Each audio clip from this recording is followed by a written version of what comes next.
안녕하십니까 스포츠 팬 여러분, 열정의 평론가 김준석입니다. 시청자 여러분, 중동의 포화는 잠시 멈췄을지 몰라도 그 전쟁의 지독한 여파는 지금 우리 축구장 한복판까지 밀려오고 있습니다. 불안한 안보 상황, 막혀버린 하늘길, 바로 이런 일촉즉발의 상황 속에서 아시아 축구연맹 AFC가 정말 귀를 의심하게 만드는 충격적인 결정을 내렸습니다. 월드컵으로 가는 마지막 관문 그 4차 예선을 다름 아닌 분쟁의 중심지, 위기의 심장부인 카타르와 사우디아라비아에서 개최하겠다는 겁니다. 이 얼마나 위험천만한 발상입니까? 그리고 바로 이 거대한 혼돈을 기회 삼아 두 나라가 자신들의 본 모습, 그 민낯을 여실히 드러내고 있습니다. 여러분, 이건 단순히 공을 차는 축구 이야기가 아닙니다. 이것은 한 국가의 축구가 가진 비전과 품격, 그리고 그릇의 크기가 어디까지인지를 적나라하게 보여주는 이야기입니다. 스스로 성장을 멈춰버린 어른 아이 같은 거인과 그 혼돈을 뚫고 기회를 잡으려는 야망으로 가득 찬 다크호스의 극명한 차이에 대한 이야기 말입니다. 오늘 아침 우리는 바로 인도네시아와 중국 이 두 나라의 너무나도 다른 선택과 그 결과에 대해 집중 조명하겠습니다. 채널 고정해 주십시오. 네, 바로 그겁니다. 아시아 축구연맹의 이해할 수 없는 그 결정, 그것이 바로 이 모든 드라마의 기폭제가 됐습니다. 월드컵 본선으로 가는 마지막 두 장의 티켓을 놓고 싸워야 할 6개 팀, 기사에서 언급된 아랍에미리트와 카타르, 이라크와 오만, 그리고 사우디아라비아와 인도네시아, 바로 이 6팀에게 카타임 빈정에서 그야말로 거대한 숙제가 던져진 겁니다. 카타임 빈정에서 단순히 경기장에서 실력만으로 푸는 문제가 아니었습니다. 선수단의 생명이 걸린 안전의 문제이자 그라운드 밖에서 보이지 않게 펼쳐지는 치열한 축구 외교의 문제이기도 했습니다. 모두가 혼란과 우려 속에서 그저 상황을 지켜보며 주저하고 있을 때 우리가 주목하는 오늘의 두 주인공은 이미 각자의 길을 향해 첫 발을 내디뎠습니다. 한쪽은 눈앞의 이익만 쫓는 얄팍한 꼼수의 길을 택했고, 다른 한쪽은 더 큰 그림을 그리는 진정한 전략가의 한 수를 보여주기 시작했습니다. 과연 그 첫걸음은 어떤 모습이었을까요? 자, 그럼 첫 번째 주인공부터 만나보시죠. 제가 감히 무기력한 자들의 웃지 못할 촌크기라 부르는 바로 중국의 이야기입니다. 여러분 기억하십니까? 중국은 이미 실력으로 그라운드 위에서 깨끗하게 패배하며 월드컵 예선에서 탈락했습니다. 축구 팬들 모두가 인정하는 결과였죠. 그렇게 그들의 역할은 끝난 줄 알았습니다.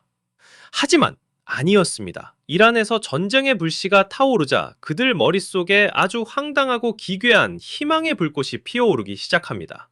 모든 선수단의 안전을 걱정하고 아시아 축구의 미래를 걱정하는 대신 그들이 무슨 생각을 했는지 아십니까? 기사에 따르면 이렇습니다. 아하, 예전에 러시아처럼 만약 이란이 FIFA로부터 출전 금지 징계를 받는다면 그럼 혹시 실력으로 떨어진 우리가 운 좋게 부활할 수 있지 않을까? 기가 막히고 코가 막힐 노래 아닙니까? 스스로 땀 흘려 실력을 키울 생각은 하지 않고 남의 나라에 벌어진 비극적인 전쟁을 자신들의 행운을 위한 발판으로 삼으려 한 겁니다. 이것은 축구가 아닙니다. 이것은 스포츠 정신에 대한 모독입니다.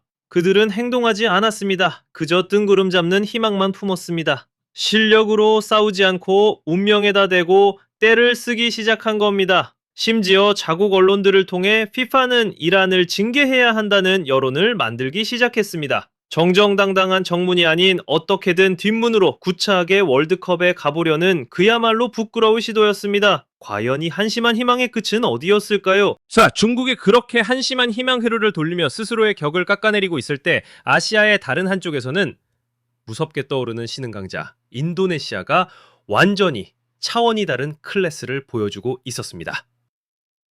그들은 중국처럼 구걸하거나 떼를 쓰지 않았습니다. 그들은 명확한 논리와 명분을 내세웠습니다. 바로 비전 있는 리더 에릭 토이르 회장의 지휘 아래 그들은 FIFA와 AFC를 향해 너무나도 합리적이고 설득력 있는 제안을 던집니다. 그들의 주장은 아주 명쾌했습니다. 여러분, 현재 중동은 전쟁으로 인해 불안합니다. 이것은 어느 한 팀의 문제가 아니라 참가하는 모든 팀의 안전이 걸린 중대한 문제입니다. 그러니 우리 모두의 안전을 위해 경기 장소를 안전한 곳으로 옮깁시다. 그리고 여기서 그들은 활용점정을 찍습니다. 그리고 우리 인도네시아는 이 지역 밖에 있는 유일한 참가국으로서 안정된 안보를 갖추고 있습니다. 우리 모두를 위해 이 책임을 기꺼이 짊어질 준비가 되어 있습니다. 보이십니까, 여러분? 이것이 바로 큰 그림을 보는 시각입니다. 이것이 바로 리더의 품격입니다. 그들은 자신의 이익만을 말하지 않았습니다. 그들은 공동의 이익과 안전이라는 대의 명분을 앞세웠습니다. 이 영리한 한 수로 인도네시아는 단순한 월드컵 예선 참가팀에서 순식간에 아시아 대륙의 문제 해결사로 스스로의 위상을 끌어올린 것입니다. 이것이야말로 진정한 축구 외교가 아니겠습니까? 자, 그렇다면 남의 불행에 기대려 했던 그들의 이 한심한 떼쓰기의 결과는 과연 무엇이었을까요? 그 결과는요. 마침내 FIFA가 답을 내놓았습니다. 하지만 그것은 협상의 여지가 있는 답변이 아니었습니다.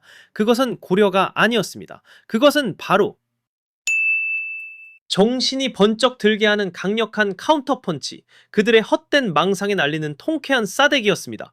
FIFA의 대답은 얼음장처럼 차갑고 명확했습니다. 이란의 월드컵 출전을 금지할 계획은 전혀 없다. 이게 끝이 아니었습니다. 기사에 따르면 FIFA는 여기서 한 걸음 더 나아가 이란의 경기를 캐나다나 멕시코 같은 제3국에서 치르는 방안까지 고려하며 중국의 마지막 희망에 거대한 쇠쇠기를 박아버렸습니다. 이것으로 모든 것이 끝난 겁니다. 그 실낱 같다던 중국의 희망, 뚝 하고 끊어져 버렸습니다. 꼼수로 월드컵에 가려던 그 허황된 꿈, 산산조각 나버렸습니다. 결국 중국이 연출한 이 웃지 못할 촌극은 전 세계적인 망신살로 끝을 맺고 말았습니다. 실력이 아닌 꼼수를 부리면 어떤 대가를 치르는지 이보다 더 비싼 소음료를 내고 배울 수 있겠습니까? 자, 이제 요란했던 총극의 막이 내렸습니다. 흥분을 가라앉히고 한 걸음 뒤로 물러서서 이 두 나라가 보여준 행보의 근본적인 차이를 다시 한번 냉정하게 들여다보시죠. 그 차이는 명백했습니다. 그야말로 빛과 어둠, 하늘과 땅 차이였습니다. 먼저 중국을 보시죠. 그들의 사고방식은 철저히 근시안적이고 수동적이었습니다. 스스로 무언가를 만들어낼 생각은 하지 않고 그저 가만히 앉아 행운이 떨어지기만을 기다렸습니다. 더 나쁜 것은 남의 불행을 자신의 기회로 삼으려는 아주 질 나쁜 심보를 보여줬다는 겁니다. 그들은 기회를 창조하는 창조자가 아니었습니다. 그들은 그저 기회를 달라고 손을 내미는 구걸자의 모습이었습니다. 그리고 그 결과는 무엇이었습니까? 그라운드 위에서의 완벽한 실력 부족에 이은 완벽한 패배. 그리고 그라운드 밖 협상 테이블에서도 전 세계적인 망신이라는 처참한 실패. 이것이 바로 그들이 받아든 성적표입니다. 스스로 존중을 걷어찬 자에게 그 누구도 존중을 보내지 않는다는 평범한 진리를 다시 한번 확인시켜줬을 뿐입니다. 그리고 반면에 인도네시아는 어땠습니까? 그들은 완전히 정반대의 길을 걸었습니다. 그들의 사고방식은 철저히 전략적이고 능동적이었습니다. 그들은 위기 앞에서 주저앉거나 불평하는 대신 그 위기를 정면으로 돌파해 기회로 바꾸는 놀라운 지혜를 보여줬습니다. 안전과 공동의 이익이라는 모두가 공감할 수밖에 없는 명분을 무기로 삼았습니다. 이것이 얼마나 영리한 수입니까? 이 한 수로 인도네시아는 단순히 자신들의 월드컵 진출 가능성을 조금 높인 것을 넘어 국제 축구 무대에서 인도네시아라는 국가의 위상과 신뢰도 자체를 몇 단계나 끌어올린 겁니다. 그래서 저는 감히 이렇게 말씀드립니다. 그들의 개최지 변경 제안이 FIFA에서 받아들여지든 그렇지 않든 그건 더 이상 중요하지 않습니다. 인도네시아는 이미 축구 외교라는 보이지 않는 전쟁에서 그 누구도 부정할 수 없는 완벽한 승리를 거둔 것입니다. 시청자 여러분, 이것이 바로 해답입니다. 한 나라의 축구는 왜 계속해서 실패의 늪에 빠져 허우적거리고 다른 한 나라의 축구는 왜 모두가 주목하는 아시아에 떠오르는 별이 되고 있는가에 대한 명확한 해답 말입니다. 결국 진정한 승부는 저 푸른 그라운드 위 90분 안에서만 결정되는 것이 절대 아니기 때문입니다. 결국 이번 사건을 통해 두 나라 축구가 앞으로 걸어갈 길, 그 미래의 청사진은 너무나도 선명하게 갈렸습니다. 한쪽 중국은 보여줬습니다. 그 생각의 뿌리부터 그 체질부터 근본적으로 바꾸지 않는 한 앞으로도 계속 스스로 만든 실패와 망신이라는 굴레 속에서 허우적거리게 될 것이라는 사실을 말입니다.